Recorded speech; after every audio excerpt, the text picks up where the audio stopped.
The MacGyver edition of the Never Gets Old podcast with your host, Mac Jackson, celebrating the episodes, the actors, and the influence that MacGyver has had on our lives. Like us on Facebook and subscribe to us on YouTube at MacWJack.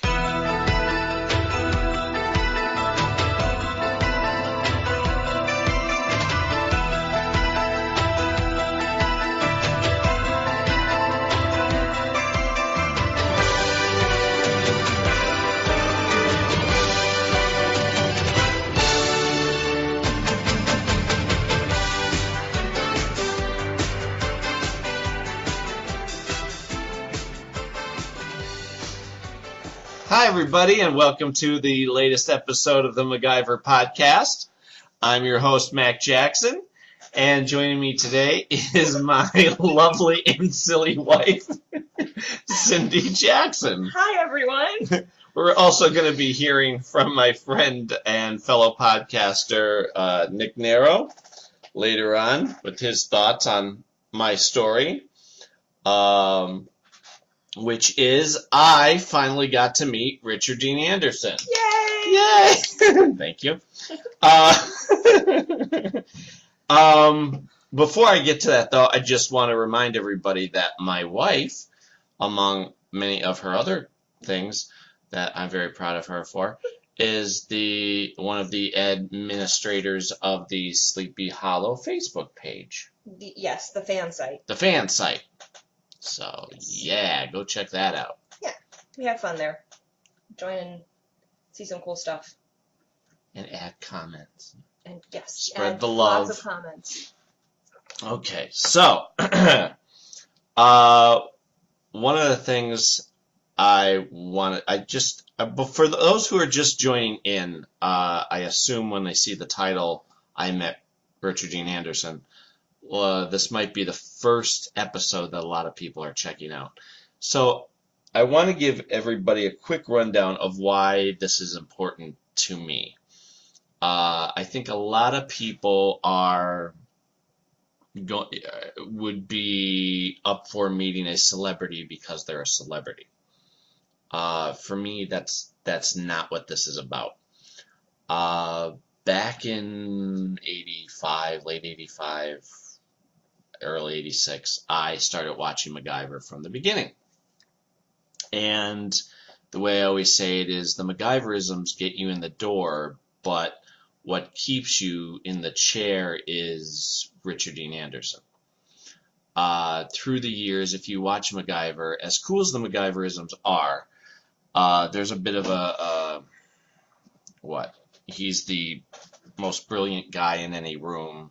So there's that sort of heroic, superior feeling of intelligence, I guess, that you aspire to. And the fact that it's based in reality is what makes it feel like a superpower. But through the years, I admired MacGyver for who he is. If you watch it, he's charming, he's funny, he's kind, he's generous, he's humble, just all the qualities. That's why I think people are, tuning into this podcast, for example. This show's been off since '92, and I'm doing a podcast about it. So one of the things that I wanted to do was to find out, okay, if this guy's so wonderful, how close to the actor is he? Because you want to know where that line is. And I found out that the actor, Richard Dean Anderson, is MacGyver. All his likes, his dislikes, his where he's from, his humor, his sincerity, his humility, all the things that I adored of MacGyver came from Richard Dean Anderson. So, like others in the world, now there's a lot of people that I admire that are wonderful folks. Right. Yeah. And most of them share those qualities, actually. Exactly. Most of them share those qualities. But there's a certain kinship, I guess, I feel with Richard Dean Anderson. And it's not because of his fame or, his celebrity, but despite it, that makes me admire him. Because he's never arrogant. He's never cruel. He's a good human being who's using his celebrity to make the world a better place. And yeah, Cindy and I constantly talk about actors or famous people that we like, but there's very few that I feel such a strong connection to. I think it's also the fact that I share a lot of his likes, his dislikes, his mannerisms. You happen to have very similar personalities and very similar senses of humor. Yeah. And things like that, and I think that's Our delivery. why you were so relatable. Yeah, Related to him, rather. Yeah, and a lot of I never personally believed, like in relationships, you can testify to this, opposites attract. I don't personally believe that. It's the other way around. We're so similar, so we get along, obviously. Sure.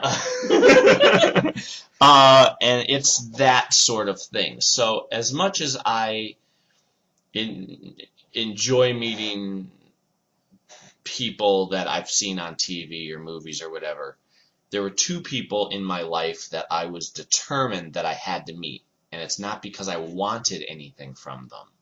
It was just to have that moment, to maybe have the opportunity to share my sincere appreciation for who they are as people. We got to meet Michael Nesmith. That was one that we said we have to meet him. He was on both of our lists before we met, so once we got together, we had to do that. And exactly. And the other was Richard Dean Anderson, who my mother said, it's funny, as I always wanted you to meet him because I knew how much it meant to you, but I never thought you really would. Yeah. Well, little did she know.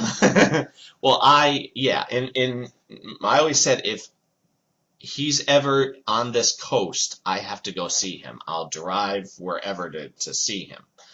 A few years ago when he was in Vancouver, when he started doing conventions, Cindy was trying to find a way to have me go to that convention in Vancouver, which is the opposite coast and up. But it financially was impossible. So when this happened, when news broke that he was coming to Maryland, my buddy Nathan and the fine folks at MacGyver Online and rdanderson.com sent me many an email to make sure that I knew. And it wasn't even a discussion. It was like, this has to happen. I wasn't like, nah.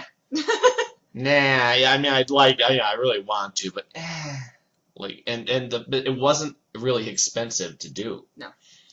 Thank God. So I got, and the whole thing for me is just to be able to share that moment, to know that I actually met the guy that I have idolized. And again, it's not the fame, it's the fact that what you see on MacGyver and Stargate, they're taken from his personality.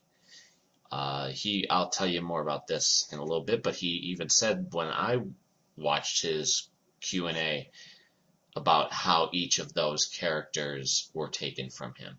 He tends to play it off and make a joke out of it, but if you get him in a serious philosophical state of mind, he'll tell you how when he's alone and he's in a serious situation, he's MacGyver.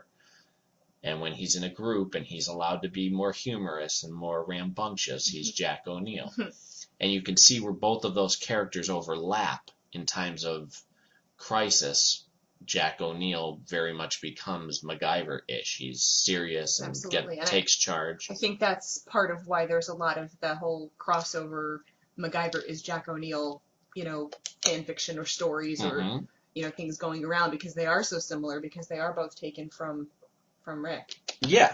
And to know that the guy is as wonderful as a human being as characters that he's played is just inspiring. So, I went down on Friday and drove down. I live in Pennsylvania, so it was about 3 hours, maybe a little bit more than that. And I went down on Friday because Rick was going to be there Saturday and Sunday. And I hung around and, I figured, I'll get there, I'll take my time. I ended up going down, instead of going through the main doors, I went down I found some side steps that led down to the bottom area, which is where I knew the convention was going to be, so I just thought, well, save myself some trouble. And I walk through the glass doors, and there's all these volunteers that are standing there. And I walked through the door, and they turned and looked at me and said, and they just kind of looked at each other, and I'm like, hi. How did you get in here? Like, the door behind me? Oh. The teleporter was broken. Yeah, you weren't supposed to get in that way. Great, we're the security, and nobody even saw him sneak in. Like, yeah, I didn't really sneak, I just kind of walked. Do you have a bathroom? Yeah, down around the corner. I said, okay. So then, I registered, and basically for the day, I walked around, I looked at the merchandise tables that they were setting up. Figured I'd just relax, see what there was to see. Found my buddy, Nathan, who everybody has heard on the podcast before, Nathan Schell, and he was a vendor there. So he was still setting up, taking my time. And I go downstairs at one point, and this is maybe around 5 o'clock, and who's down there already signing but Robert Picardo. Robert Picardo has been around forever and done a lot, but a lot of people know him from Star Trek Voyager, or more close to our heart, Stargate Atlantis, and SG-1 actually. So I go up and talk to him and get the podcast, the Never Gets Old podcast page signed. Have a nice conversation with him, and who's next to him but Michael Welch, who played the young Jack O'Neill clone. And so we know him from Joan of Arcadia. So then I scoot over and I'm talking to him, and he's a sweet guy. We hit it off, just shooting the bull. And I said to him, to this day, my wife and I really miss Joan of Arcadia.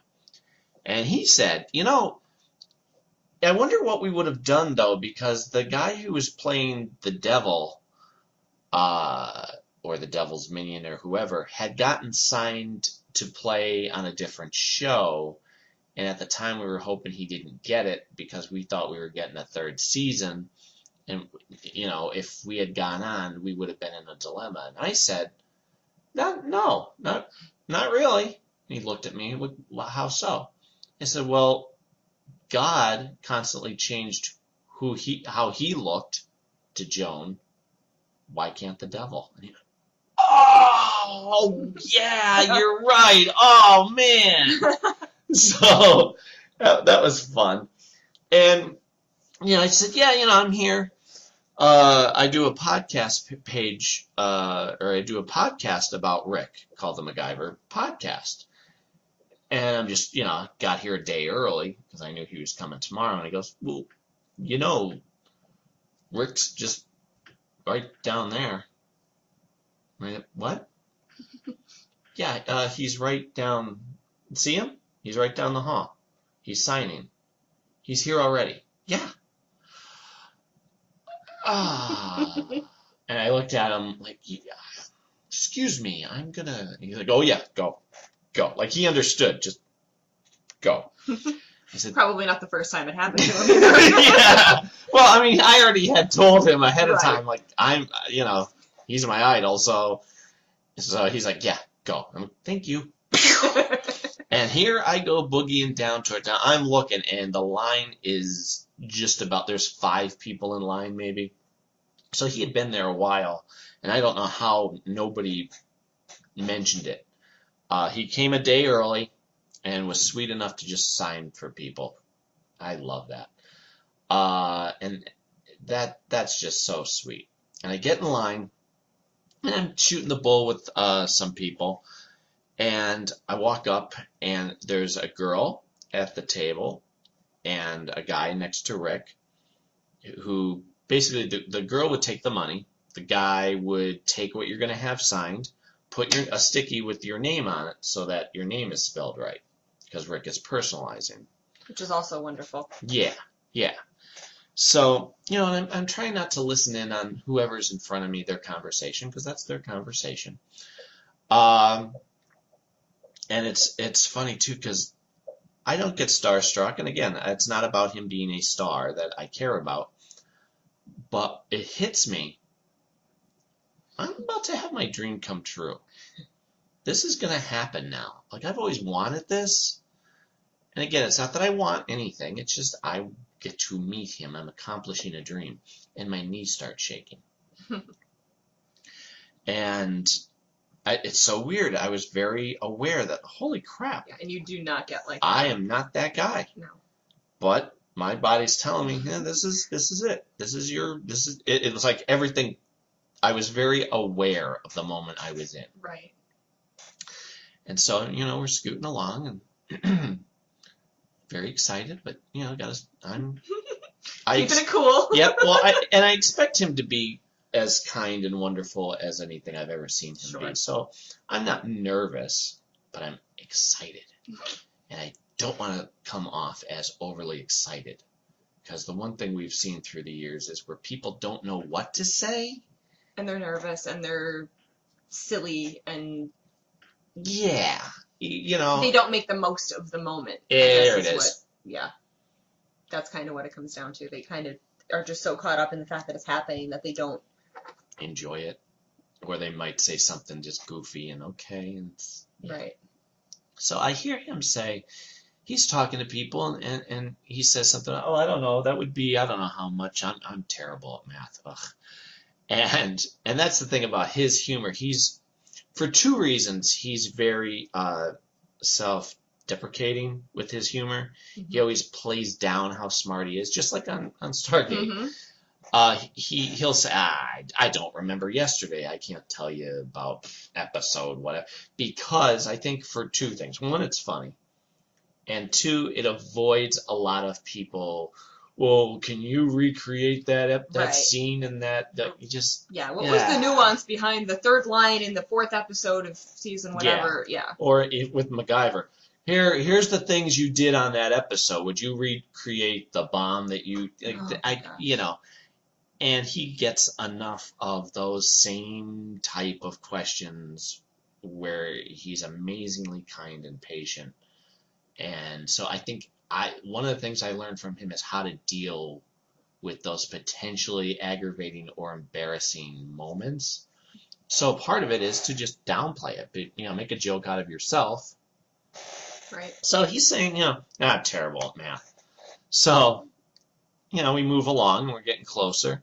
And the guy in front of me the guy and his wife in front of me are talking to him. And he leans over to Paul, who's the guy sitting next to him taking the pictures, and says something, okay, so wait, if we took that, take the 20 and add the... and I just, not to butt in on anybody's conversation, but it wouldn't have mattered if it was him or not, I still would have made this joke. I said, and he was kind of leaning in your direction. Yeah, in my direction. And I just went, right? Math. And he cracked up laughing. And I just smirked and okay, I don't want to take away from whoever's in front of me. But I thought, okay, that's cool. I already have... You had a moment. Yeah. Yeah. It's not even my time yet. So then I decide to have him sign the cover page of the MacGyver podcast. That makes sense. Yeah. It's a good conversation starter anyway. Absolutely. So it's now my turn. I remember taking a step to the right, and he gets it in front of him, and he looks at it, and he goes, Mac, the MacGyver podcast? I said, yeah. I said, hi. He's like, hi. I'm Mac Jackson. I do a podcast about you. He's like, about me? Yeah. About me. You do a podcast about me? Yep. It's like, wow. I'm like, yeah, well, yeah. He goes, really? And he's looking at the page. He's like, and your name's Mac. I'm like, mm-hmm. Really? Are you on Twitter? I said, yeah. Actually, we've had conversations in the past. Wow. Tell me this isn't the only podcast that you do. I said, oh, no. I do other things. I do another podcast about, I'm a singer-songwriter, and which reminds me, and I reach into my bag, and I take out, I had made him 3 discs, digitally, what are the MP3s or whatever. So there's basically 6 hours of songs. Right. I made him a mix of stuff that I love, and our own band stuff, especially the first song mentions MacGyver. Right. So I think I kind of had to put that on there. Definitely. But it was more about, these are songs that mean the most, I adore these, and these songs move me, and if I can give that to you, anybody who knows me knows when we meet, if we hit it off, I'm making you some music. Right. I have a new thing of blank CDs here for new friends. So buckle up, anybody who wants to meet me. So I gave that to him, and he was like, wow, thanks. For me, yeah. Or, wow, okay. And I said, well, it's the gift that keeps on giving. And he goes, I thought that was disease. I said, well, the other gift that keeps on giving. Yeah. Like me. And he laughs. And he said, so your name's Mac? I said, yeah. And you're on Twitter? I said, yeah, it's, he goes, well, what's your handle? I'll look you up. Oh my gosh. I'm sorry. Wow. Yeah, and now we're hitting it off, and that's cool because I'm not even aware now. You get lost in the moment when you meet someone that you get along with. It's one of those, like, you're so excited, like, this is great. I love whoever this is I'm talking to. That I forgot that this is Richard Dean Anderson. This is the guy who I've been watching since '85. Right. Like, this is a guy that I like, and we're hitting it off, and we're getting to know each other, and this is cool. And I also know that time is a-ticking because the guy next to him had said to his friend next to him, I want to wrap this up, before I even gotten to meet Rick. So, okay. Was there anybody behind you at this point, or were you No. at the final? Well, that was good. Yeah, it was wonderful. So, yeah, so we're chatting. And he goes, so what is it? I said, it's Mac W. Jackson. Mac W. Jackson, playing over in his head. Okay. All right, I'll look you up. I said, yeah, great, okay. He said, Mac W. What's the W stand for? I said, oh, it's William. I said, actually, my birth name isn't Mac.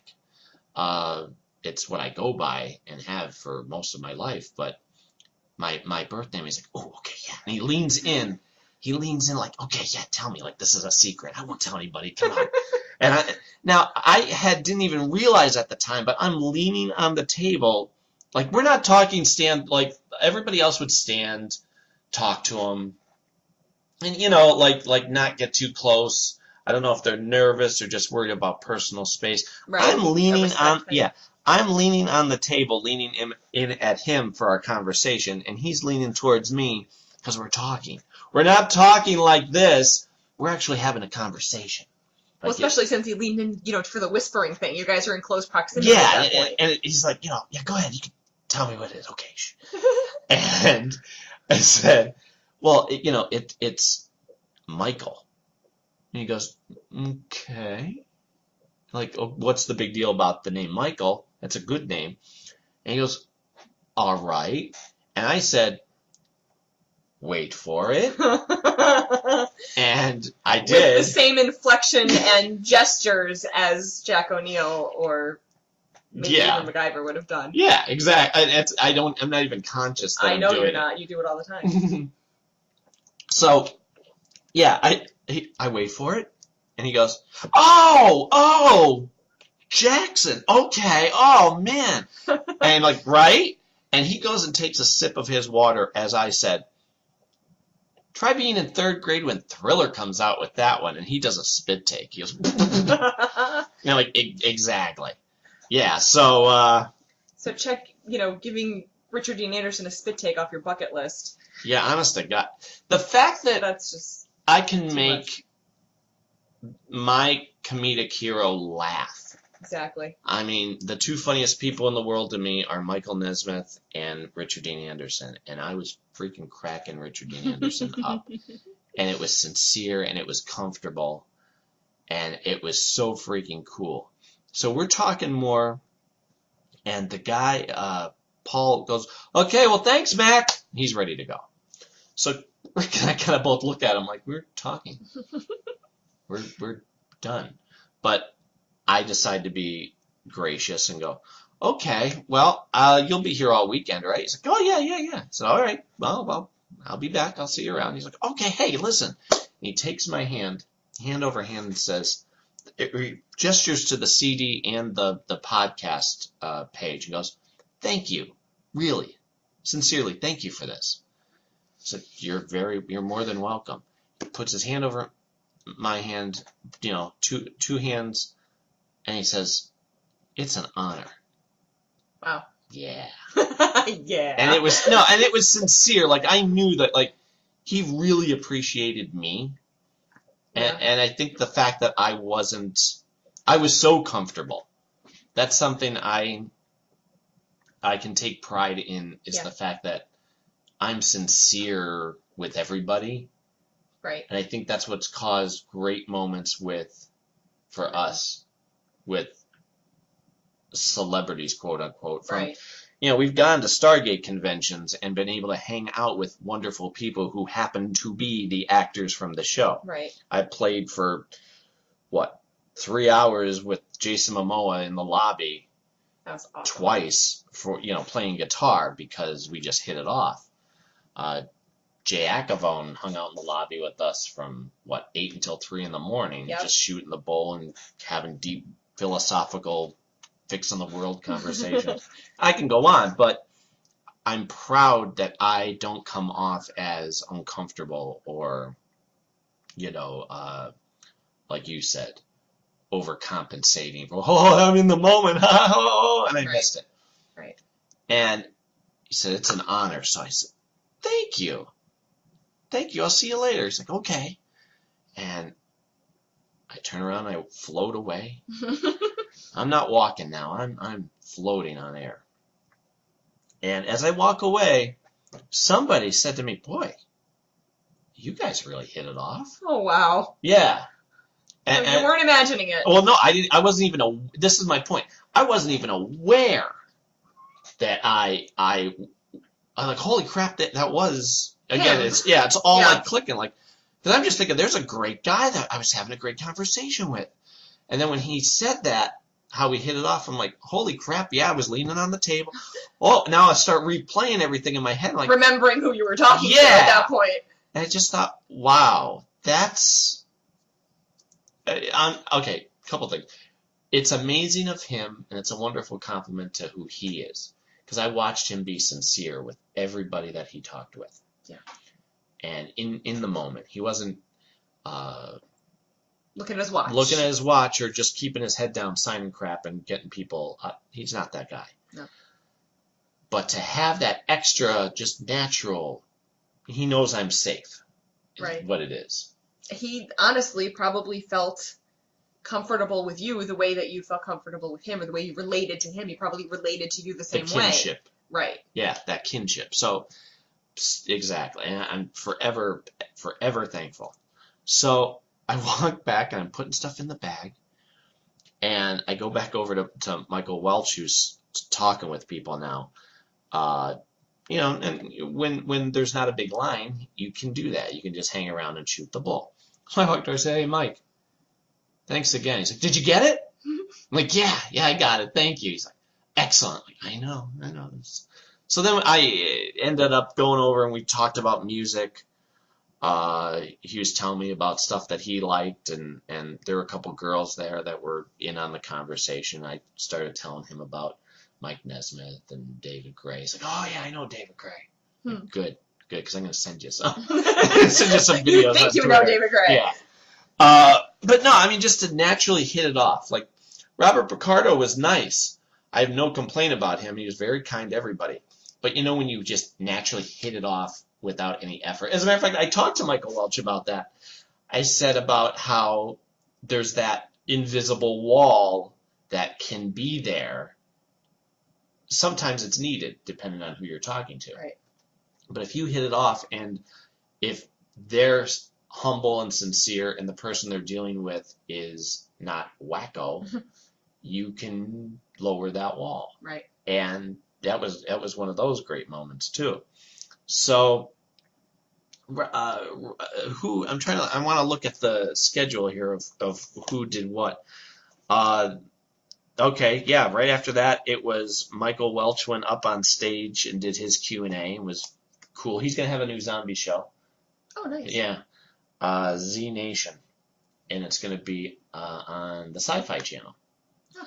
So I'm looking forward to that. I think the guy from, it'll be the Sci-Fi Channel, hopefully the Stargate Sci-Fi Channel, as opposed to the Sharknado Sci-Fi Channel.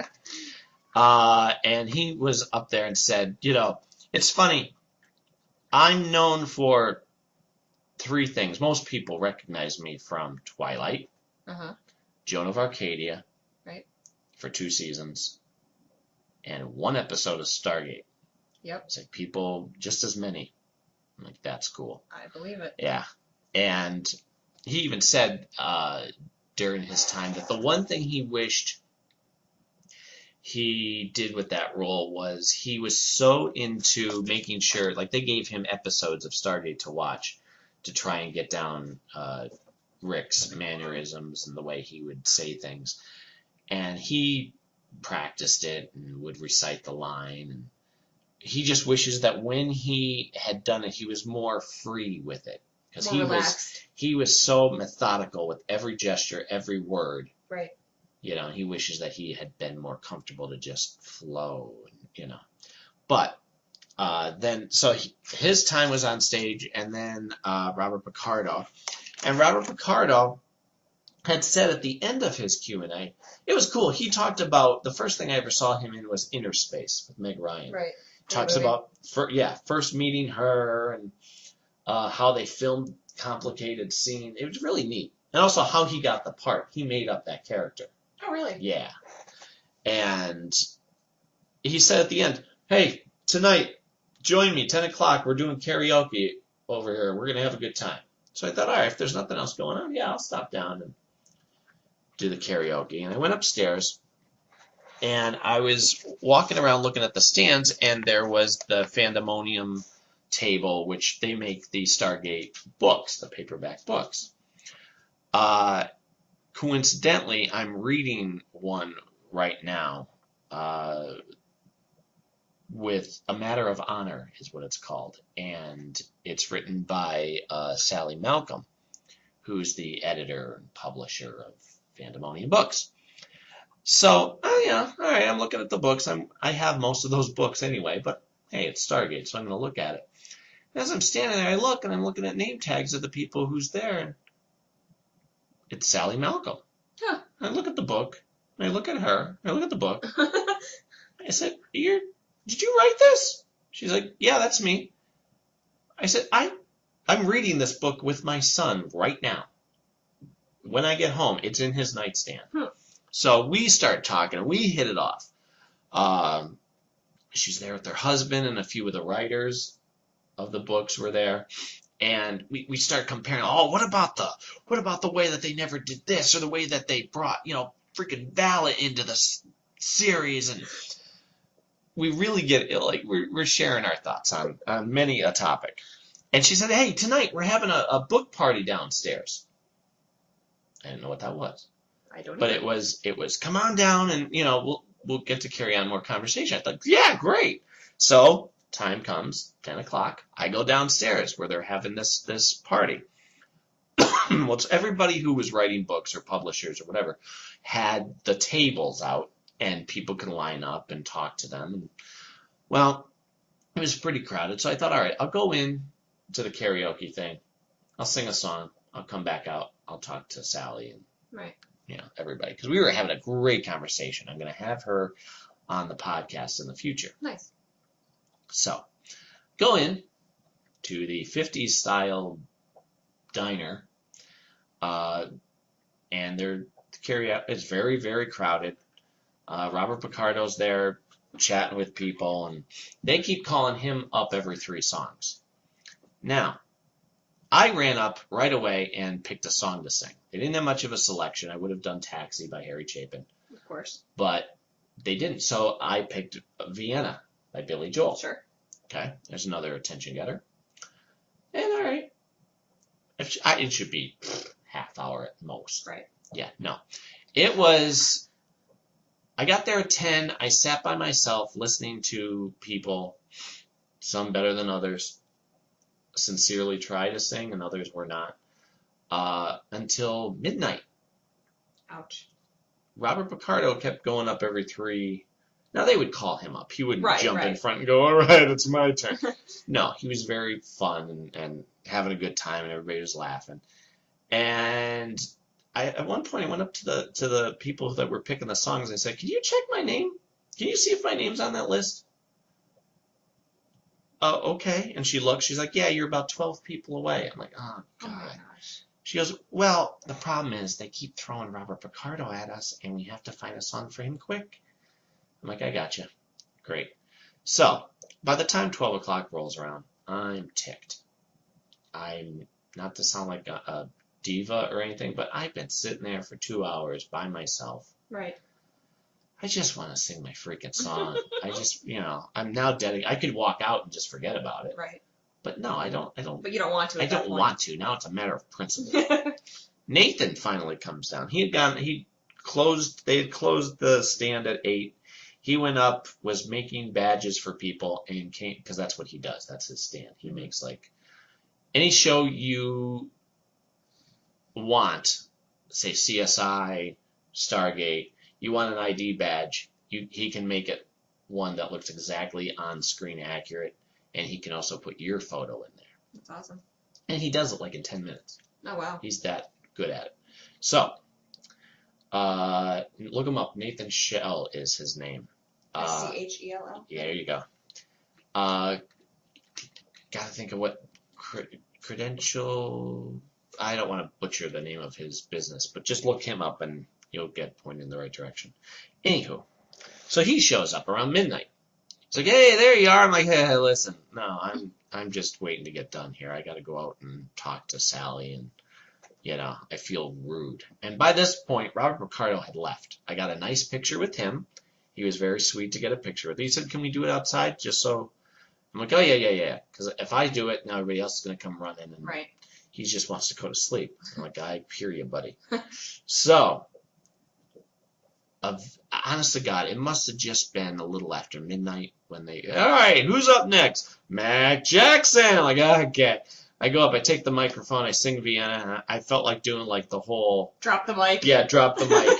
Yo. But Vienna doesn't quite match the gangster rapper sort of attitude. But that's just how I felt. I'm like, yeah, done. But people, it was great because when they start playing the piano part at the beginning, I thought nobody would know the song. Well, here's, well, it's not like Only the Good Die Young or, Piano Man. It's a little deeper. But I hear, I'm like, all right, cool. So I sing it. And when it was done, people were coming up to me. And at this point, I'm just like, all right, you ready to go? Let's go. But people were coming up to me saying, hey, that was excellent. You got a beautiful voice. And I'm like, that's sweet. It is. To have strangers come up to you. Now, I didn't see anybody else doing that. But strangers came up to me and said nice things. Thank you. So I slip them my card and said, look me up on Facebook. Yeah. I had a pocket full of those cards, too. Oh, sure. Went through them all. Of course. Yeah. So, okay. The next day, we had to get up early to go get your picture with Rick was 10 o'clock. I got up and out of the door by 9. Of course. Because I'm no dummy. I'd rather be very early than a slight bit late. Right. And thank God I did, because I was like 20th in line Wow. out of however many. Yeah. It went wrapped around floors. I mean, and here's the other thing too. The line starts moving. And I understand it. And for me, it didn't matter because I already had my time with them. I planned on having more time with them. But the people in charge are trying to usher us through like cattle. Mm-hmm. Run in, get your picture, and get the heck out of here. Because they have a schedule to keep. Right. After the hour to get thousands of people through to get their picture with him, then the next group comes through to get their picture with Teryl Rothery and him, Teryl, and Robert Picardo, because they're all Stargate people. Right. So there are people who chose that. Okay. I understand it. It kind of sucked because you would feel kind of rushed if that was your only time to meet him. Right. Whatever. So I'm, standing in line, and I hand off my bag to whoever's going to put it towards the exit, and I'm dressed up as General Jack O'Neill. I've got the stars on the collars. I'm wearing the green on base uniform. Mm-hmm. And it's great because the person in front of me goes, they get their picture, and he's wonderful to everybody. And he's standing facing the camera, so I'm coming in at his left. He sees me, he gives me a big smile and hugs me. And goes, "Look at you dressing up for me." Like a noogie almost. Yeah. But it's like a loving kind of like, I'm proud of you hug, And I said, well, you know what they say. When on Abydos, dress like Jack O'Neill. And he starts laughing. He goes, I didn't know they say that. I said, oh, yeah, they say that sometimes, somewhere. My gosh. And the picture that you see of us together with our arms around each other is, we're laughing at that moment. That's that awesome. Was like that was a sincere, we're chuckling still as we get our picture. And so he gives me like a squeeze and like a loving kind of like pat on the back. Mm-hmm. Like, I appreciate this type of a thing, as opposed to, I'm only putting my arm around you because it's expected, or that type of thing. Right. No, he's sweet and kind, just like I'm comfortable with you. And I patted him too. So as we separate, he like pinches my shirt like to keep my attention. Oh, okay. Like I'm not paying attention anymore. What is that? Is that a fly? Don't touch. But no, he like tweaks my shoulder to make sure I'm making eye contact with him. He says, "Hey, thanks, Mac."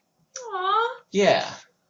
And Aww. I said, "Thank you." And we smiled at each other, and then he had to turn to the next person. Nice. And I'm walking out of there, and I'm full of love. I'm just thanking everybody. Thank you. Hey, thank you for talking. Merry Christmas, you beautiful building alone. Yeah, I'm like thanking the camera person. Thank you. I'm thanking Paul, who's over there on the side. Thank you. And I walk out, and I have to say, yeah, before you go on to the next subject, yeah, the conversation that you had just then, I could honestly see like the two of you facing each other as if it was. I can't describe it. Almost like a mirror. You know what I mean? Yeah. Of the same type of personality and the same type of just humor, and that just kind of going back and forth. Yep. It's just kind of neat to picture that. And we had that on Friday too, when we were just talking, because, and it's funny, I see it especially now that I've met him. I'm like, oh, so this is what everybody's talking about. Yeah. Because I see myself in him. And now I see him in me. Like I can see, oh yeah, same gesture, same humor, same delivery, same, just wow. And I can tell he appreciates that. Yeah. Like it was a sincere, like, huh. Yeah, it's nice to have somebody there that he felt that comfortable. Yeah, like that's so freaking that cool. That is very cool. And again, it's unplanned, undescribable, and I'm forever thankful. Mm-hmm. So I go out and meet with our friends that are in the hall. And they'd been right before me. Beth. Oh, Yeah. Hi, Beth. So Beth is also going to send us pictures. Good. Yeah, because not only does she take better pictures, she has a better camera. Right. She also has friends who are closer that can take good pictures. So, I digress. So, now after all that, Rick is now going to sign more pictures downstairs. Okay? This guy is not a prima donna. I'm a star. I've done my time. Exactly. Yeah. He's there whenever he is not sleeping. He's there. Interacting. So, I get in line again because now I want to show him, well, besides more talking, but I also want to show him the other podcast page because we didn't have enough time, that you wanted to know. Here it is. Right. So I figure I'll have him sign that because there's a Stargate on the logo. Right. Thanks to Joseph Arnold, who did those wonderful pictures for us. And by the way, who touched up then, once I rescanned these pictures into the computer, they looked faded. The colors weren't as vibrant, so he touched them up. Very nice. Yeah. So, I get back in line, and it's so funny. They wouldn't let anybody get in line before he was there. Huh? They're basically, well, he's going to be signing at 11, let's say. Right. Don't you want to get in line before 11? Exactly. Nope. The people in charge were like, no, we're not doing that yet. It has to get closer to when we hear he's on his way down, that's when. So you can't stand in a line? Nope, not in that section. So eventually I walk over and said, hey, not to be a pest, but tick-tock, you see the time? Is there a line started? Oh, yeah, right outside. I'm like, oh. So there's... Oh, thanks for telling me. Yeah, whatever. Yeah. There's 20 people or so already started that. I just thought there were people outside smoking. I don't know. I'm like, boy, you people are so unhealthy. Oh, you're actually in line. Oh, then so am I. So I hop in line. And again, nice conversations. He's taking his time talking to people, too, which I love. I'll stand in line all day if it means... If everybody gets that attention. Yeah, exactly. Yep. And just to watch him be that way with other people, too. You're just like, yep, that's why I adore this guy. Yep. He always said the reason he wants to do these conventions isn't, he doesn't make money on it. He wants the money to go to his charity. Right. And he wants to have the one-on-one time with people. Which is wonderful. Yep. And nobody got out of hand that I saw. Nobody got goofy. Nobody got stupid. You didn't wince for anybody. Right. Everybody was sweet. So, I'm still in my general duds when it's my time to go up again. And I walk up and he goes, hey, Mac. I'm like, hey. Oh, my gosh. Hey, Rick. Squeak. And it's funny, too, because he gives me he salutes me. Aww. Yeah. Yeah. And I said, look, this is the, give us a salute back. And we're smiling, like right. And he's looking at the page. I said, see, this is the other podcast I was talking about. We talk about Stargate and, it's TV, movies, music, and comics. So it's more general. And he's like, oh, that's kind of cool. I'm like, yeah. He said, listen, when you do find me on Twitter, you're welcome to come on the podcast whenever you want. Now, here's the thing. I'm not there to ask him. Right.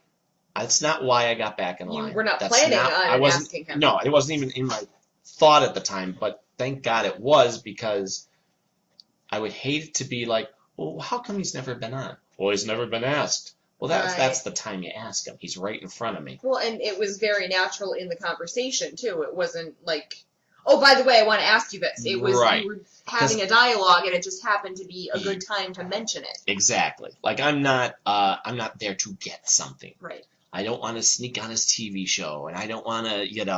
have a lock of his hair.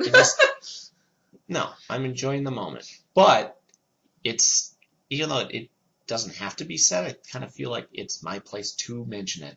You're welcome on your podcast. Well, and I mean, at the moment where he said he was honored that you do it, exactly. It's almost like you probably should just offer it, you know? Right. And so I said, you're welcome on the podcast whenever you want. He goes, which one? Oh. I'm like, either?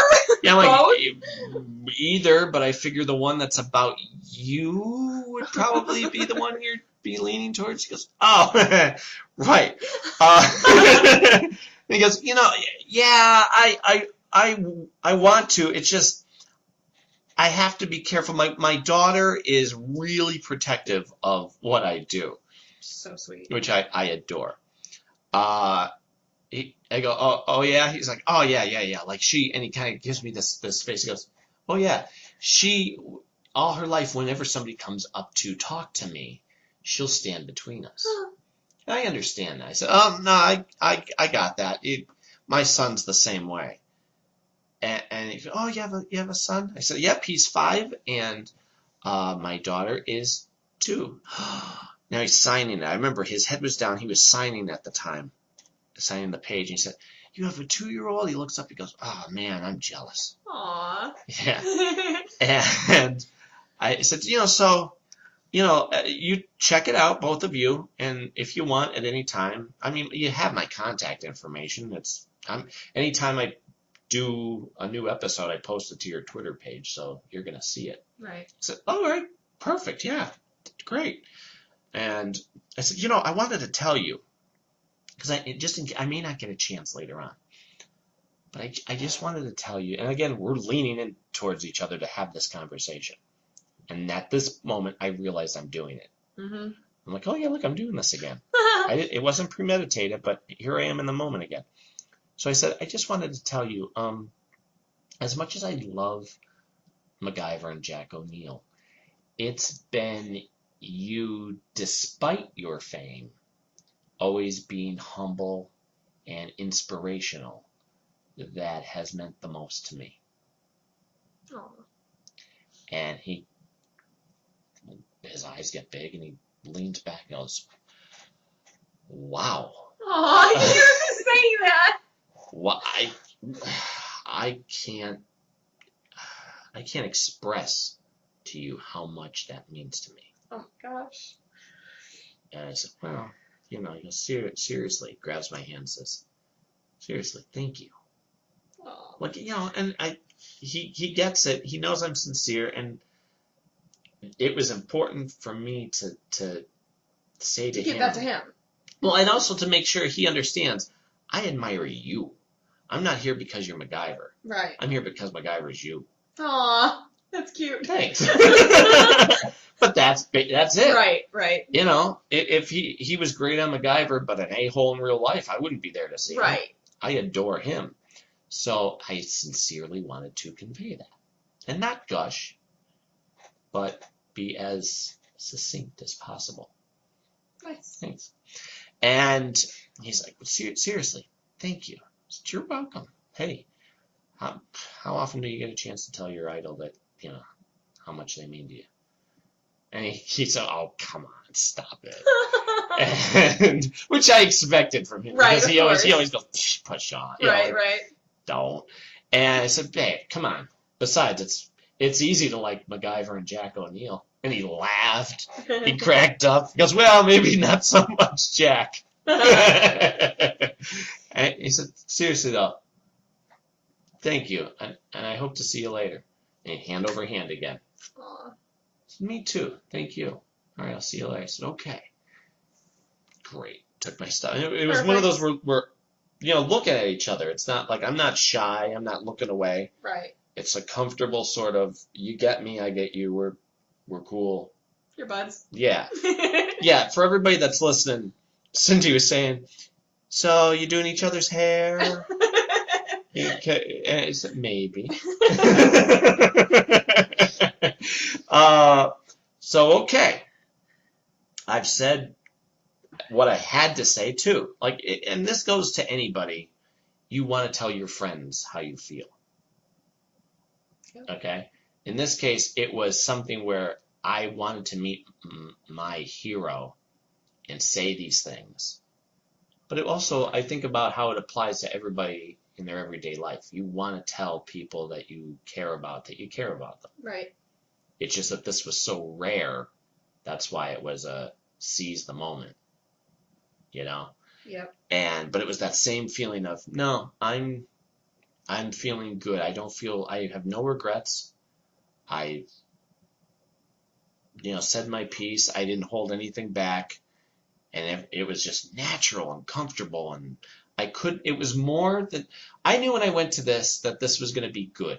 I knew this was going to be fantastic. I knew he was going to be sweet and wonderful. But again, to have that extra natural, holy crap, afterthought of, that went better than I could have possibly have planned. Right. Like to have your hero like you. Same thing like Mike Nesmith liking us. I know. Mike Nesmith already knows my music and tells me, did you put your music on the CD? Like, yeah. Do you like it? Like, yeah. I mean, that holy crap. Yep. That vindication is just poof. So I'm thrilled now for the rest of the day.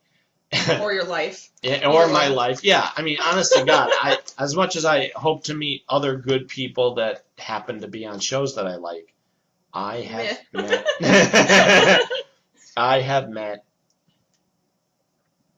my ultimates, my biggest influences. So then I went and what did I do? Oh, I'm walking around. Now this is a big deal. I'm walking around. I'm just about to walk into the men's room. I hear, Mac. And I turn around. It's someone who I recognize. She goes, it's Kate. It's Kate Ritter from rdaanderson.com, who I've known through email for years. Right. And I've always appreciated her as a person from what I can glean through emails. But, and she recognized me, and I love that. We hit it off. We were standing there talking, comparing notes, talking about Rick, and then we ended up going and having lunch together, or a snack lunch or whatever. That's nice. But we were con buddies then. Yeah. Yeah, I mean, because we just, she's wonderful. And trading thoughts on Rick and life and, swapping stories. And so Teryl's time was going to be on stage, who I had gone over to say hi to earlier. She was there with Emily, who is her personal appearance manager, but also her friend. Right. Well, Teryl, Cindy and I had met 6-7 years ago at a Stargate convention. And she was very sweet and wonderful and kind then. But since then, you follow her on Twitter, and she had actually a few months ago, for those who may not have heard, gave me her dog tags from Stargate. The dog tags. Right. And that was because once she got 1,000 people, she was going to give them away to somebody. Well, I was the lucky one that she sent a tweet to saying, "Congratulations, Mac Jackson." I'm like, "Thank you. Why?" So Emily and her I would go back and forth with to give the information. And, Teryl was sweet enough to send me. Teryl, by the way, is Janet Frazier on Stargate SG-1. And now she has a show on the Hallmark Channel called Cedar Cove. So, check that out. She's a regular, I believe, on there. Yes, and Andy McDowell, and I don't remember who the guy was, but... Yeah, but Gary Good Chalk cast. has been on there. Yep. We were talking about that the last And Rourke podcast. Critchlow from Days of Our Lives, who I met about 1 million years Oh, ago. yeah, that's right. Yeah. Mm-hmm. So, anyway, so she was nice enough to not just send me the dog tags. She sent me a signed picture, personalized to me, and a nice card. And all I did was be supportive of her on Twitter. And so, I see her at the table, and so I had gone over and said, "Hey, I just wanted to come over and say hi. It's Mac." She, and both her and Emily are like, Mac, it's you. Oh, hey, how are you? And yeah, it was great. We're shooting the bull, and and again, another wonderful human being who the invisible wall is gone, Right. and just lets you in, and is just so sincerely sweet. Because now it's not like you're the person from the show that I watch. No, you're a friend who's treating me as wonderful as you possibly can. And like you said before, I mean, that's really how all the Stargate people were. They really were. I mean, and we met pretty much everybody from the show, and there was not one person that wasn't wonderful. Right. We have to still meet Amanda. Yes. And Corin Nemec I would like to meet. Yes. I was just thinking the other day how much I miss Jonas. Yep. Wish they kept him around. Me too. I actually have a story idea that I'll get to that. Anywho. This podcast is going to be long enough. Yeah. So, we're standing there talking, and somebody walks up and says, you should get yourself a picture. Get a signature. I said, oh, we're beyond that. And she's laughing. I said, she gave me your dog tags. I even had her laugh. I said, we see you on other stuff now. And, oh, there's Teryl. Oh, look, she's on Arrow. I have her dog tags. And so, I said, all right, well, I'll see you guys later. And they're so sweet. So Kate and I end up going in to see Teryl's time on stage, her Q&A. Mm-hmm. Eve Myles was on stage at the time. Now, Eve Myles, Cindy, myself, and our kids are into Doctor Who now. We are official Whovians, I believe. Yes, we are. We are 4 seasons in to it. Yeah. In this past year, we've been watching it every weekend from the 9th Doctor on. We're at the 10th Doctor, his last season. Anyway, Eve Myles is from the Doctor Who universe. She has been on Doctor Who and on the spin-off show Torchwood. However, I'm not at her episode yet. So I don't want to come off as, I know all about you. No, I don't. Right. And I'm not there yet. Yeah, I'm not there yet. Yeah. Well, we walk in, and you want to talk about an invisible wall being gone. There is no holds barred from her. She's on stage, rolling around, being silly, yelling vagina. And she's getting a kick out of the fact that certain towns are named what they are and how they sound dirty. So we're sitting there listening to her. Did you tell her that we have a city in Pennsylvania called Intercourse? Oh, they covered that. Oh, they knew? Okay. Yeah. And many others. So she had a field day. So Teryl's time is on, and it's great. She's so personable, if you remember. She's just telling it like it is, sharing stories, funny, comfortable. If somebody raises their hand, they're not at the microphone, but they're raising their hand and they're 8 people deep into a row. She's like, oh, I'll come to you. And she's climbing over people. She's tiny. She can do that. She says that. She takes her shoes off. She's climbing over people. She's sitting on somebody's lap while somebody else asks the question.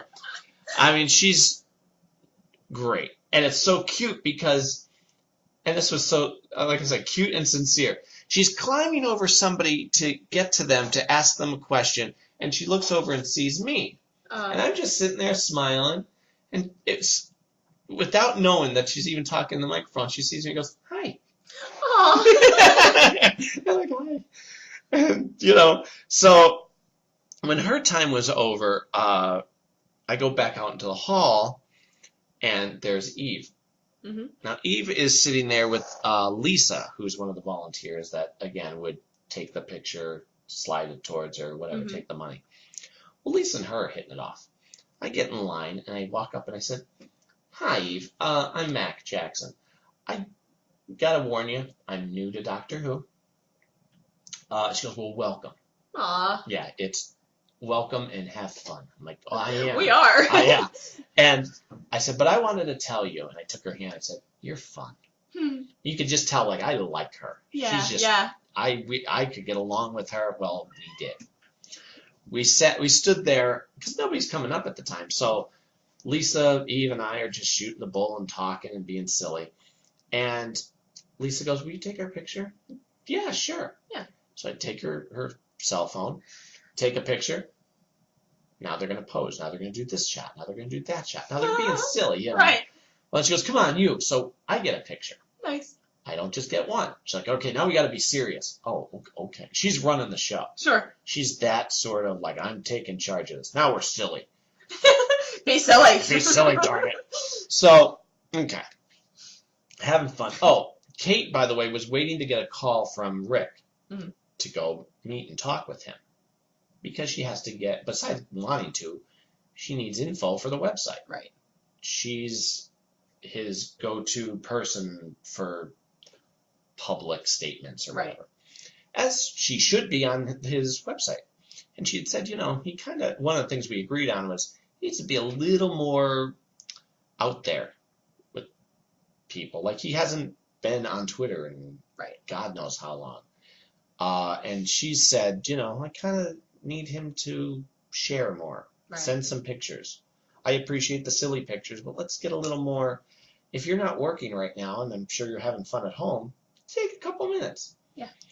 So I agreed. So she was gone to meet with him. So I roamed around and, looked at the vendors, had some conversations. Oh, meant to tell you, when I went back out after the karaoke, the book thing was done. Yeah. Yeah, I felt like crap. I caught Sally in the hall. I'm like, "Sally, hey, I swear to God I'm not a jerk. I didn't blow you off. I was there. It was crowded, and then you were gone because I was stuck in karaoke. I'll tell you more about it later." And she understood. She was great. Right. So she invited me to an actual 10-year party that they were having. Fandemonium Books was 10 years old. They were having a party with some of the authors there. One of them was going to read from the new release. So she even put me, I know you saw it, but if you go to her blog for Fandemonium, there's a picture of me, and I'm part of the video that they made. Mm-hmm. And I pop up a couple good times. So it was cute. They had a cake, a Stargate cake, and blue Jello. Right. And Fruit Loops. Of course. And Jaffa cakes. Nice. Yeah. So, and I was hungry, so I made the most of that. Fruit Loops and Jello. Nice. Yeah. Kind of like cat food and Jello. No, it's good. They're both sweet. Yeah, no, I know. It's just I keep thinking. Jaffa cakes, maybe not so much. I'm thinking of the Christmas Story with Christmas Vacation, where they put the cat food in the Jello. Right. That's where my mind went. Anyway. Anywho, so we had a good time hanging around, and somebody was talking to her about possibly doing audiobooks. It's like, you just have to get people that are willing to read or do voices or whatever. So I said to her, when he's done trying to sell you on this, come to me and I'll tell you something. So she did. Mm-hmm. I said 2 things.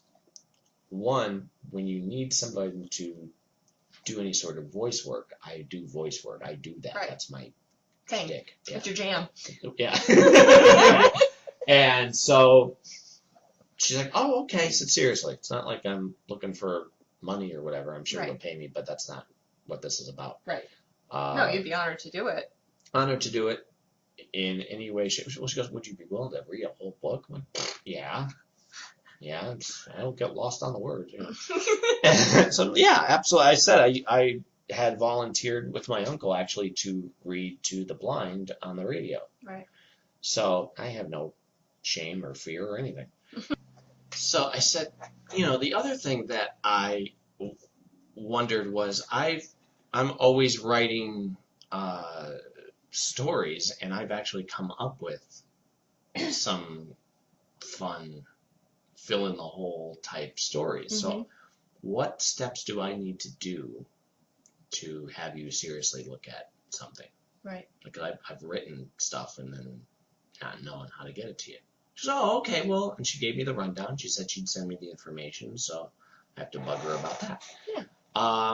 But yeah, basically my idea had to do with the Jonas that we were just talking about. Nice. I was trying to think of his name. I'm like, it's Jonas. Jonas Quinn. So yeah, that's kind of explaining where he's been and how to get him back. Nice. Yeah. So I hope that happens. That would be a dream job to have, to be a writer. Yes, please.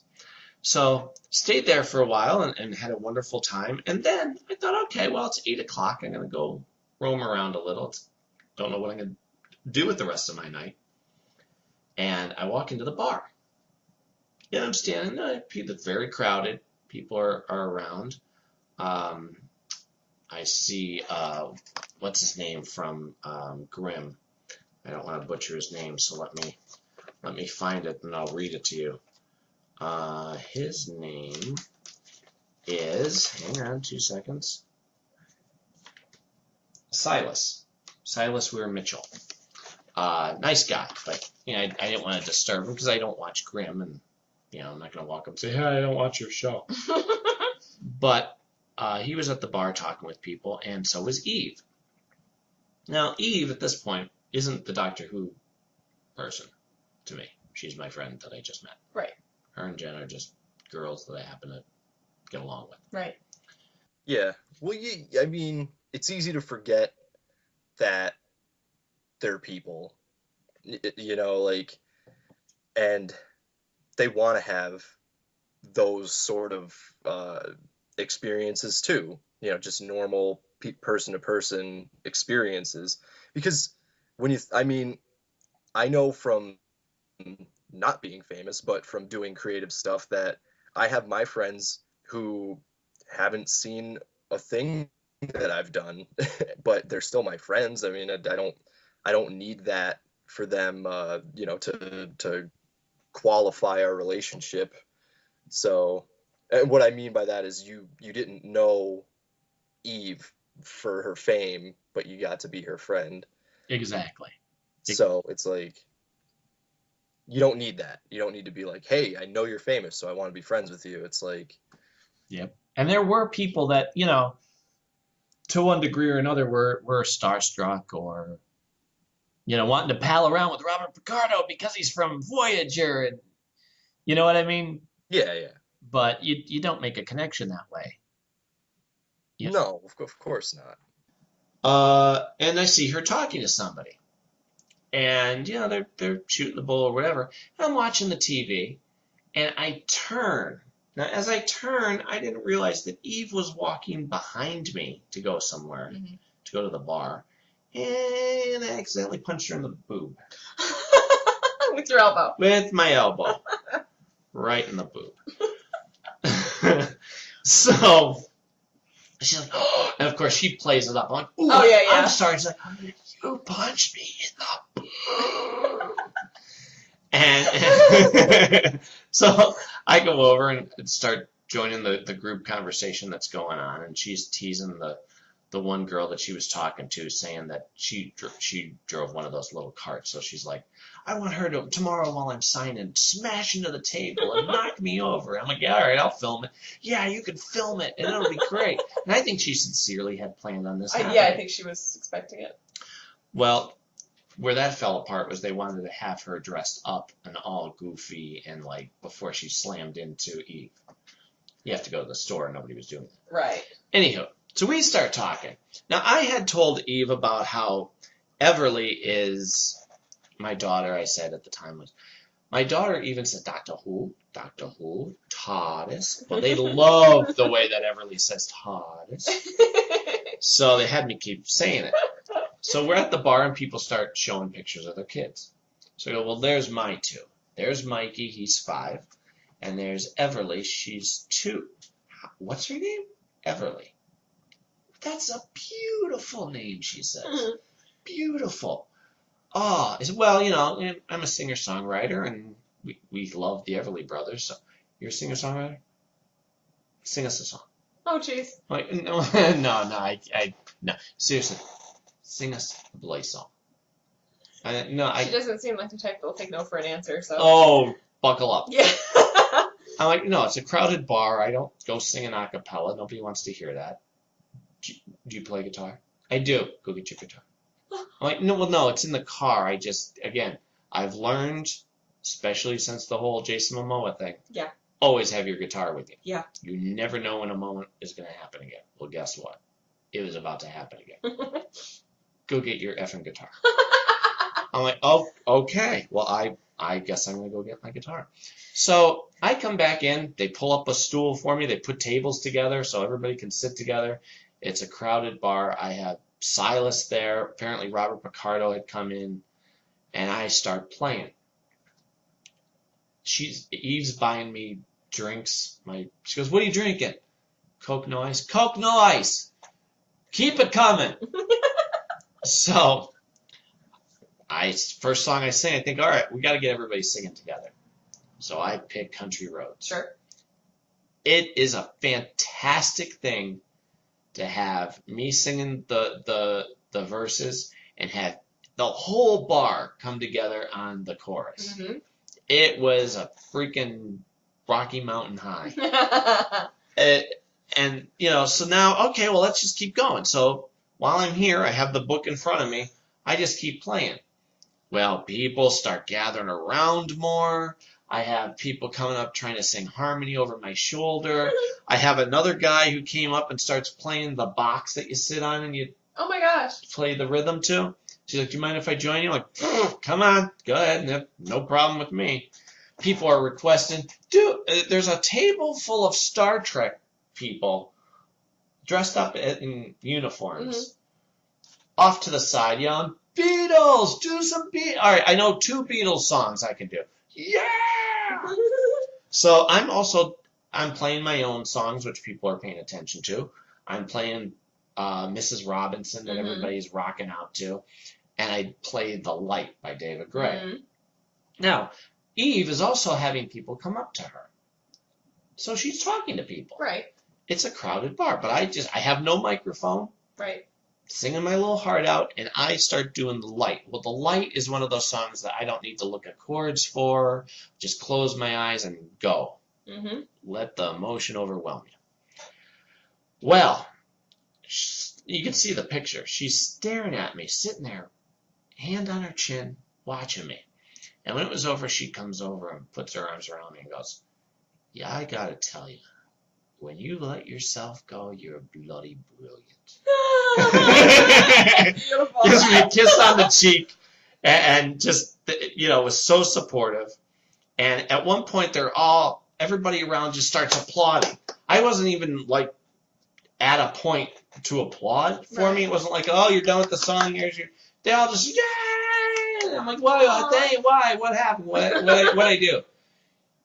They all said, you're sitting here for over 2 hours, playing for free, without a microphone, singing your heart out and giving us joy.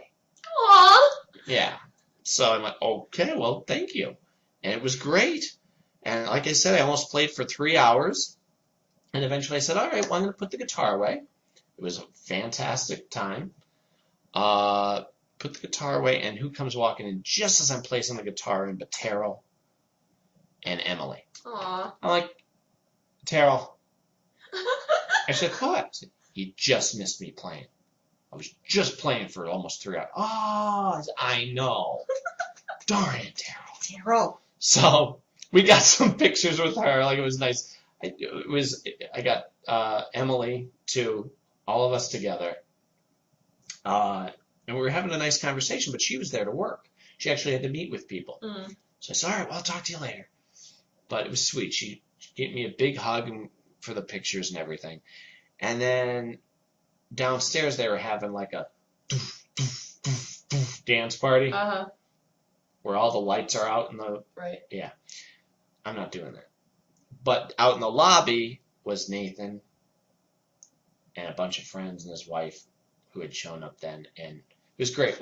I'd never met her before. And when I just walked up to her out on the floor during the day and just gave her a big hug. I didn't even know. I figured, what if she doesn't know who I am? It's going to be hilarious.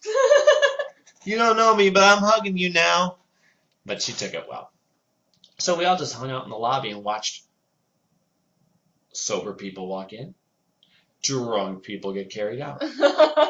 And so that was, then we went back upstairs and I had to tell them the huzzah story, which, yeah, for those listening, maybe sometime I'll tell the huzzah story. But basically we started laughing and didn't stop until 3:30. So that was Saturday. Sunday. Now Sunday comes and I'm trying to think of what happened first. Oh, I know what happened first. At noon, Leonard Nimoy Skyped with us. That's awesome. Now, I'm not a big Star Trek guy, but I adore Leonard Nimoy. Mm-hmm. Leonard Nimoy is a sweet, sweet man who can't be with us in person because he has, I think it's emphysema now. Something where he can't, because from all the years, he even said, he's very open and honest. He goes, look, I was a great smoker. I could make a living out of smoking. I was that good at it. But now, if I got up, walked across the room, and came back, I'd have to sit here for 5 minutes and not talk because I have to concentrate on breathing. Wow. Yeah. So, hey, he's, using it to share, don't smoke. Right. And it was funny. First of all, it took them 15 minutes to hook up Skype and get it right for where they had the connection. And he goes, okay, hi, everybody. And he can't hear us because the microphone is over there, but apparently he can hardly hear the loud screams of everybody. You have to actually talk into it. So he goes, remember that episode of Star Trek where I sang a song? Well, here it is. And he has his grandson there playing guitar. Aww. So he starts singing the song that he wrote for that one episode of Star Trek. He gets halfway through it and Skype cuts out. And I felt so bad for him. Aww. But they get it hooked up. He goes, you there? Okay, third verse. Here we go. Like a trooper. Love it. So people start asking questions, and he's giving and wonderful and kind. And I even sent a tweet to him just letting him know, I adore you. You were very sweet to do that, and I admire you. So that happened, but that pushed everything back by 15 minutes. Right. So everybody had to, well, everybody got their full time. So let me think.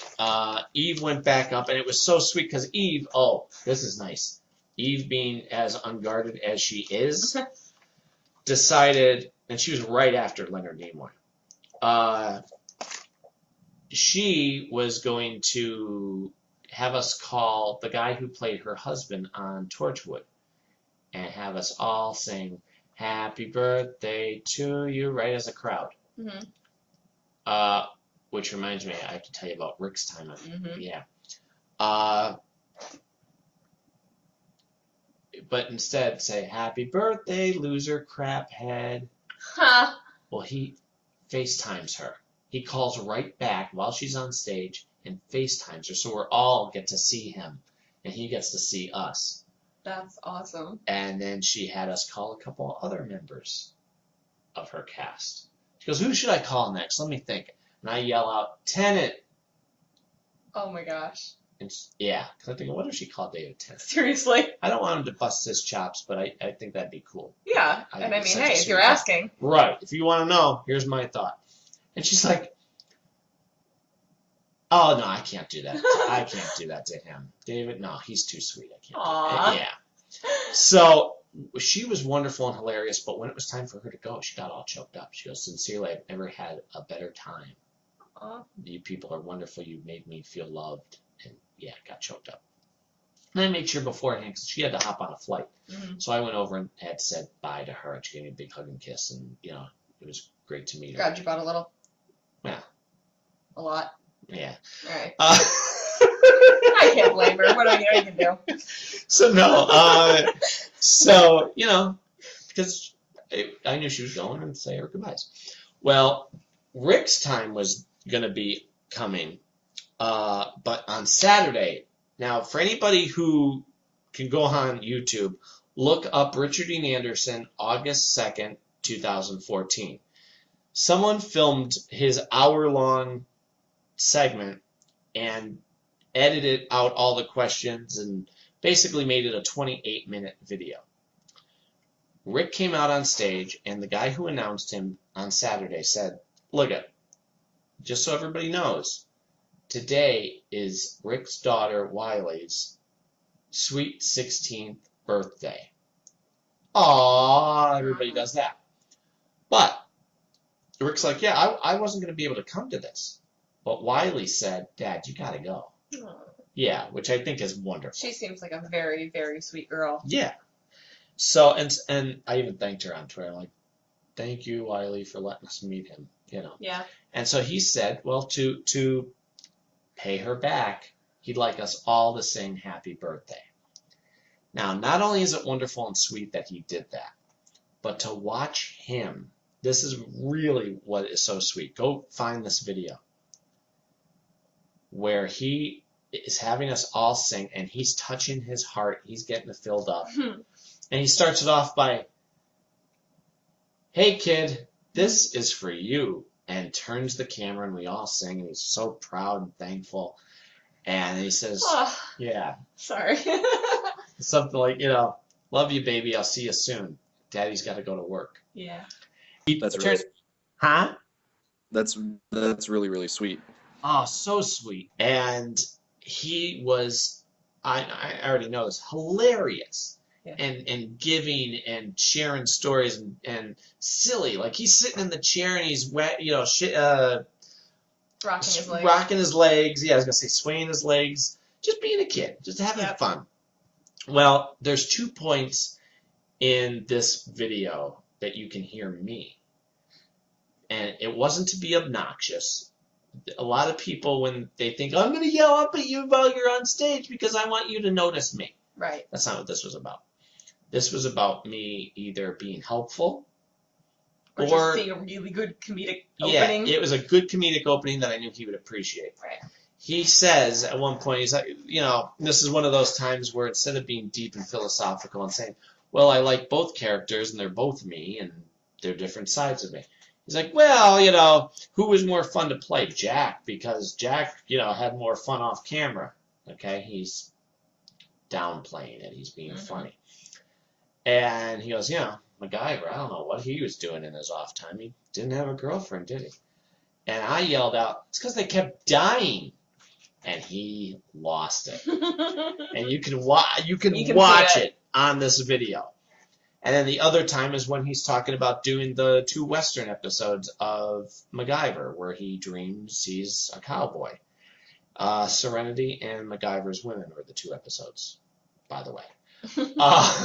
But he goes, yeah, you know, I don't know how many cowboy Western episodes we did. I'm off the side, I go, 2? Two? And he just puts his head down and starts laughing, goes, you guys are way too informed. And then he goes, I guess, you know, when we filmed 1 or 2, and looks over at me. So, you know, you gotta pick your moments. And I love that I have him on film cracking up. So, day 2, what were you going to say? I was going to ask about the third moment. Was that a different? That was day 2. Okay. Because at this point, you know, if I didn't see this video, I may not have remembered both moments. Nice. Yeah. And again, you want to keep your mouth shut. Mm-hmm. You don't let him talk and don't try and be cute. Right. And I'll say, for the most part, everybody was very respectful. And, you know, because we've been to Stargate conventions where you're just going, people, awkward. shut up. You're Yeah. just embarrassing us and yourself. Yeah. And whoever's up on stage. Everybody was well behaved. Second day, Rick comes out. He's like, you know, just as hilarious and giving. As a matter of fact, he was very giving with the info. I've known stuff about him without him saying it, because he might imply it, or you can just kind of piece it together. In this case, he was sharing stuff. And one of the things that he shared was, he said, you know, somebody said about when you filmed Stargate, the movie where you went up to the Arctic. Did you really go to the Arctic, and what was that like? He goes, oh, yeah. We went up there, and he starts telling stories about that. Then he decides to share, which I just adore that I was there. Because, you know, right after that, coincidentally, I went to the doctor to get a checkup, and they put you on that stress thing where you're walking up a hill and then they tilt the treadmill more and they have you wired up and everything. He said, and I'm like, oh, this is not fun. This hurts. And he has one of those guys off to the side. No, you can do it, Mr. Anderson. Yeah, come on, 5 more miles. You can do it. He's like, okay, yeah, okay. I'm gonna sit now. When it was done, he said, I'm gonna sit down. And then he laid down and he said he remembered somebody coming in. The guy had left the room. And then the doctor comes in a little while later and goes, Rick. Oh, Rick. Yeah, so we're going to take a ride in the ambulance. We're going to go to the emergency room. He's like, why? Apparently he had 2 blockages in his heart. Oh my gosh. He had to get 2 stents put in. Wow. Yeah. For him to share that, to Yeah. feel comfortable enough, I love that. And he Yeah. didn't say it like, I need to be serious for a moment. He's like, no, this is a That's funny what story. happened, And yeah. yeah. And so he's like, ugh. You don't know how close you come to, yeah. And, throughout that whole conversation, he was just giving and funny. When you watch the video, you see him, this little old lady comes out at the end of this video that I'm telling you about, and she has a tude. I'm sure she's a very nice woman. Funny. But she's funny, but that's her shtick. She Yeah. comes out and she's cranky. Well, he goes and he's playing against that. When she's not looking, he goes to take the microphone off her, and then she looks down and he acts like he's going to hit her with it. He's going to backhand her with it. And then she looks at him. He's like, no, nothing. I'm not doing anything. And she, so you could see that. Well, at one point it was the top of the hour, and somebody was up to ask a question, and they came out from back to let him know your time's up. And the girl at the microphone said, "Excuse me, he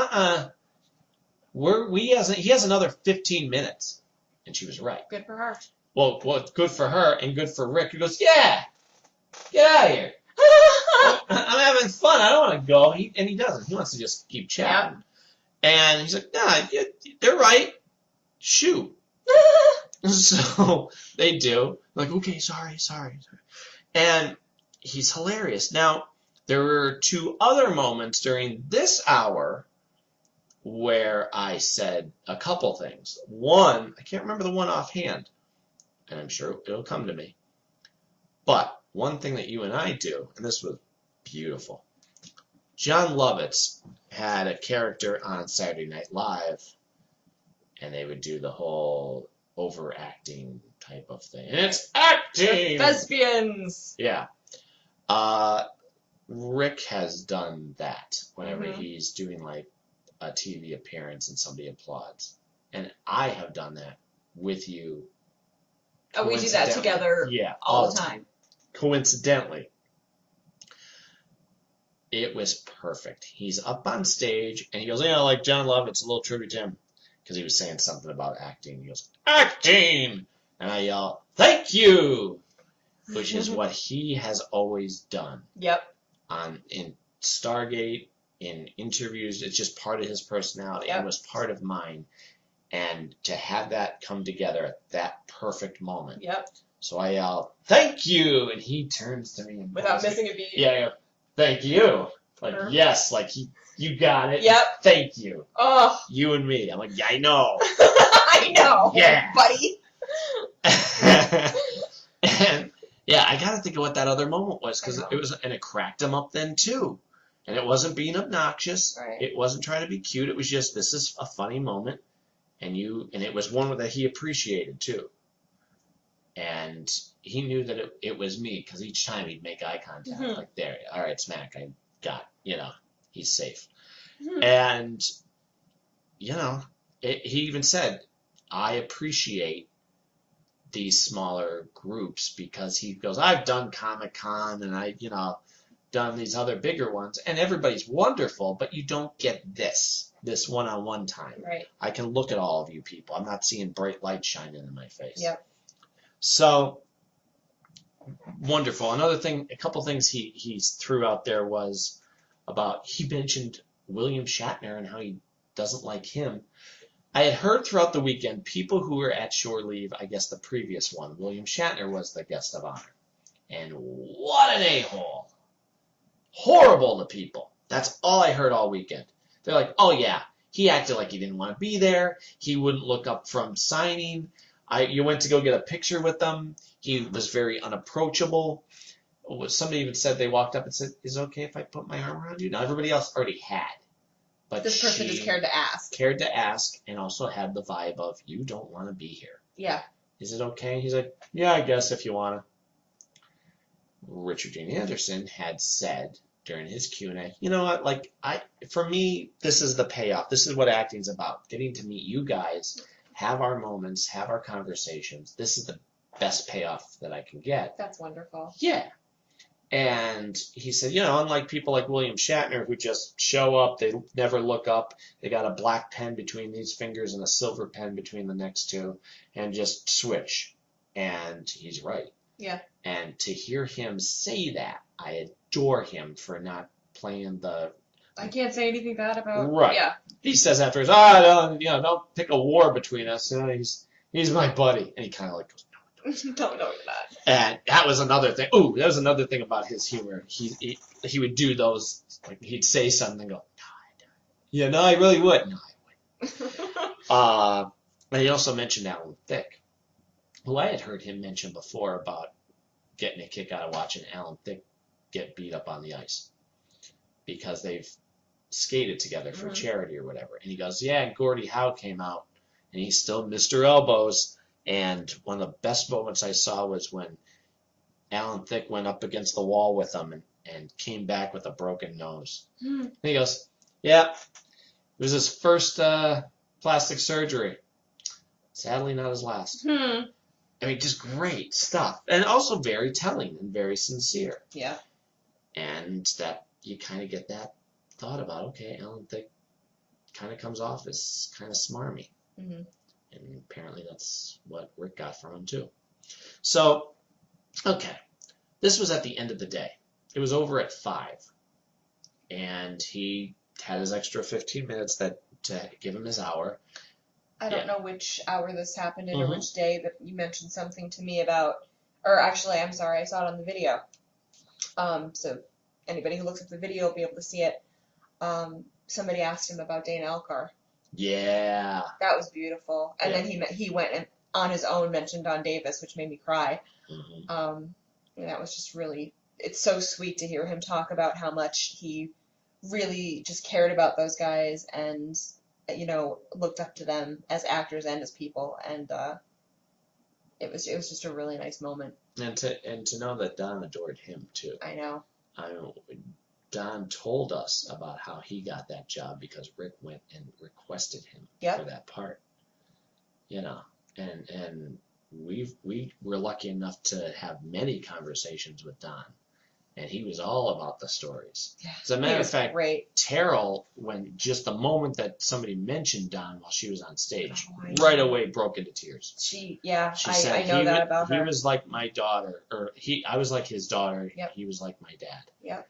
And just can't say enough good things about him, and we can testify to that. Absolutely. And it's not because he's gone that we say that. No, he was we a said it wonderful, before that. wonderful man that we were proud to know.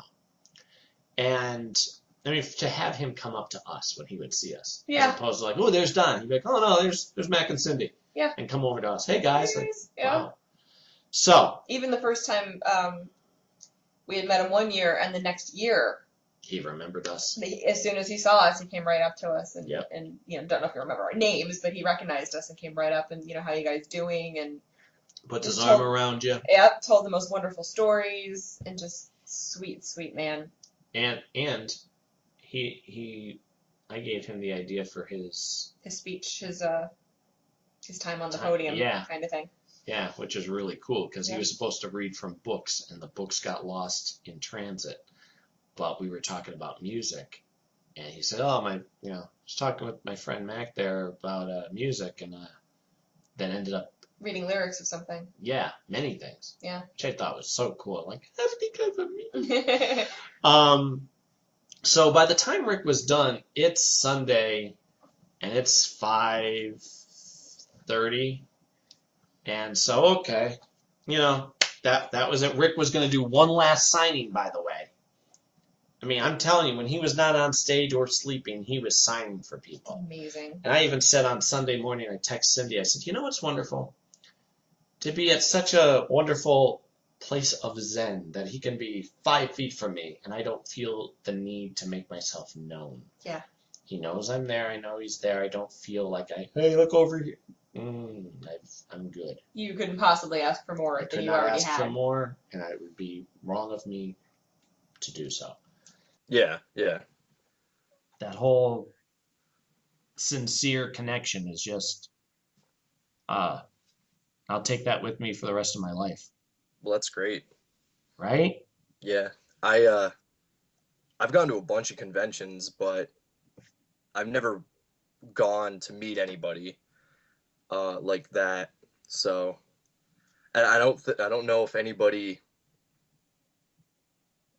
that I would want to meet has gone to conventions and done that, like signings and Q&As or anything like that. So, and like you said, it was better than, say, like New York Comic Con or obviously San Diego, because those are just way too big. You would never, Right. if that's where you had to have gone to meet him, you would have been, you never would have got that experience, and not through the fault of the person, but it's impossible to do it there. Exactly. I mean, it's hard enough to go, let alone have some time with the person. But that sounds like a great experience. So, okay, so I run around and say goodbye to everybody. Run upstairs, say bye to Nathan and Sally, just everybody. So I come back down to get something, and Kate is still down there. Kate, coincidentally, had found out was going to possibly meet with Rick again afterwards. Mm-hmm. So I thought, she's standing here. You said it was okay that I stuck around for a little while later. So I thought, all right, I'm going to stay with her and keep her company because I don't want to leave anybody by themselves. She'll get the text from him when it's time, and then she'll be good. But until then, I'm not going to abandon people. So besides, she's my con buddy for most of the weekend. You never leave a man or a woman behind. And so we're talking about 9/11, and it was weird. Like, where were you? One of those type of things. And she was a teacher. She had just retired a few months ago. And so that type of story. Mm-hmm. And just having a really good conversation again. And I look, and here comes Rick. Rick was done with the signing. Everybody had pretty much gone. There were still some people hanging around. And here comes Rick walking through towards us. Mm-hmm. Okay. Very cool. Mm-hmm. I don't need to bug him. Nope. But Kate he walks right by Kate, and she has to get his attention. Right. She goes, Rick. And he goes, what? And turns, looks at me, and I point to her. Like, it's not me, it's actually her. And he goes, oh, hey, and comes over. She goes, am I going back to the hotel, or are we going to do something?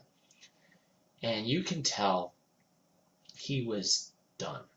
He had been giving and giving and giving, but his body was saying, okay, when you get tired and a headache, just exhausted. Mentally you're like, yeah, but your body's just going, oh no, it's you're done. You need to lay down and go and slip into a nice coma. That he was at that point now. And he comes over and goes, I'd love to, but I have this bad headache now. I really do want to. And he gives her a hug. He said, I'm sorry. She said, no, it's okay. And I'm just standing next to them and just I feel for him. Right. And so he's like, I really wish I could. And I chime in with, and again, this isn't about, I feel the need to say this to another human being who is a hurting bird. Mm-hmm. I said, look, you don't feel bad about anything. You've been going nonstop since Friday. you've been doing signings when you weren't even supposed to do signings. And I was wearing my What Would MacGyver Do t-shirt. So I said that to him. I said, so, you're good. You've done more than anybody could ever ask. He walks up to me and touches my chest and says, yes, but you have to ask yourself, what would MacGyver do? Oh my gosh. And we chuckled at each other. I said, yeah, that's true. And then I gave him a pat on the arm. I said, hey, it's good to see you again. He said, yeah, you too. And as he walked away, I said, feel better. And he turned back and said, yeah, thanks. And you could hear it in his voice, like he was done. He was hurting. Yeah. Yeah. And that was it. And then gave Kate a ride over to her hotel because I wasn't gonna. She was gonna try and take the tram over, but that was closed now. So I'm heading out. Right. Hop in the car, and I'm not gonna have you cross 4 lanes of highway. So she let me do that, and then I was on my way home. But I'm telling you, so blessed. Absolutely. I mean, I can't, like you said, you can't ask or imagine more. Right. No. No. I mean, what can you say? I mean, to have that many moments, that many times to actually interact with them in the first place is amazing. Mm-hmm. Normally you get once, maybe twice, like, an autograph moment and a picture moment, and maybe a question during the Q&A. But, I mean, to have several conversations, not just even moments, but actual conversations with him is just an amazing blessing. And just to have that connection is just, like you said, just unimaginable. I mean, you'd never think in a million years that it would be that awesome. Yeah. And to hit it off with someone that you already like, that's wonderful. Yeah. I can't beat RDA. Oh, yeah, of course. No, you know what? Even, again, it's weird to think about, but even famous people have inspirations and people that they would get starstruck by. I don't know that anybody would begrudge you unless they're a really, really big jerk. Try wanting to have the experiences that you've had, and like you said from the first day when he was like, just go, like not in a mean way or anything like that, but like Right, like I know how much this means to you, and we've just met. Yeah, exactly. Oh, So for the rest of my life, I'll be thinking about how blessed we have been. Yeah. I think about Mike Nesmith, and you go back and now I watch stuff before I met these people and go, wow, it's surreal. Yes. That's a guy who I know, I've met, who knows me. That's the big one. That's the thing. Holy crap, he knows me. Yep. He by name. Like, he is cute too because he signed the to Mac, Richard Dean Anderson, and then put underneath it Mac because he's Mac too. Yeah, to Mac from Mac. So cool. I adore that. So yeah, you'll be hearing me glow for the rest of my life through all I need these sunglasses podcasts. in the house right now because Yeah. it's glowing. Honest to God. And, the only thing that will make this a better podcast is if he says, yeah, okay, I'm free, and can come on and shoot the bull. I even said to him when we were talking, I said, a nice relaxing conversation about whatever you feel like shooting the bull about, like we are now. Right. Not necessarily about, like, okay, so in this episode, yeah, it's like, no, what do you want to talk about? What do you like? What are your interests? And the beautiful thing is that I already know what questions he's been asked 1,000 times. Yeah, you rode your bike through Alaska, and you used to be a mime, and you worked at SeaWorld, and it punched you in the face, and broke your nose. All right, I got it. You know what I mean? I know, believe me. I wince at him, for him, when he gets asked all that again. Yeah. And, and again, he even told the story of how he got picked for MacGyver, but went a little more into detail, because we all know the story with him taking out his glasses. Right. But he got a little more into where he was before that. Neat. Very cool. So yeah, anybody who is fortunate enough to meet RDA, please share your thoughts. You could put a comment under this video. Find us on Facebook. You could find me, I'm Mac W. Jackson. I'm on Twitter. Cindy is on there. What is your Twitter name? Cindy C. Jax. Cindy CJAX. Really? Jax. That's not how you spell Jackson. No, that's how you spell Jax. Ah, then you were dead on. All right, I tried. So yeah, and check out, like I said, our Facebook page. Subscribe to us on YouTube. Check out the Sleepy Hollow page, fan page on Facebook. Say hi to Cindy when you're there. She'll say hi back. I will. She will charm and delight you with her wittiness. All right, now that's pressure. All right, well. I'll say hi. Yeah, she'll say hi. She may not be witty. Maybe not. Yeah. But thank you, everybody, for listening. And thanks to Wiley for letting us meet your dad. And, of course, thanks to Rick for being better than I already knew you were. Yeah. And thanks to Nick for jumping in and doing this. Of course. All right. Thanks, everybody. Bye. Bye. Adios.